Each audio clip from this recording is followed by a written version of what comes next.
শুভ সকাল সবাইকে। ঘড়িতে যখন 6:30 বাজে তখন ঘুম থেকে উঠেছি, আজকে একটু আধ ঘন্টা লেট করে। আর এখন অবধি 7টা বাজে, কোনো কাজকর্মে হাত দিইনি। সবার প্রথম ফোনটা নিয়ে বসেছিলাম আপনাদেরকে জানাতে আসলাম আজকে নববর্ষ, তাই আমার পরিবারের সকলকে জানাচ্ছি শুভ নববর্ষ। এই নতুন বছরে সবার খুব ভালো কাটুক, বাংলার সবাই খুব ভালো থাকবেন, সুস্থ থাকবেন, সবার খেয়াল রাখবেন, সবার ইচ্ছে পূরণ হোক ঠাকুরের কাছে, সেটাই কামনা করি।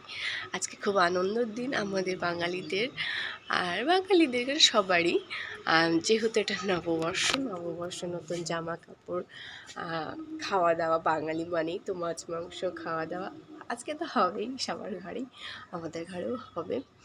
তা উঠেছি আজকে একটু দেরি করে, কাজকর্ম আজকে কি জানি না, নববর্ষর দিন কোথায় তাড়াতাড়ি সব কিছু সেরে ঠাকুরকে পুজো দিয়ে নেব, কিন্তু আর দেরি করবো না।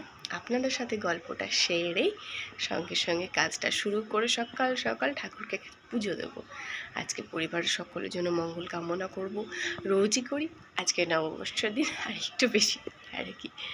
আর আমার চোখ মুখ দেখে বুঝতে পারছেন চুল আঁচড়ানো নেই, মুখটাতে মানে কেমন হয়, চোখ টোক ফুলে যাচ্ছে, যেহেতু ঘুম থেকে উঠেছি বলে। তো চলুন ভিডিও এখানে শেষ করছি। সকলে খুব ভালো থাকবেন, সুস্থ থাকবেন, নববর্ষ খুব ভালোভাবে কাটাবেন, সবাই খুব ভালো থাকবেন। চলুন সবাইকে টাটা জানাই, সবাই ভালো থাকবেন।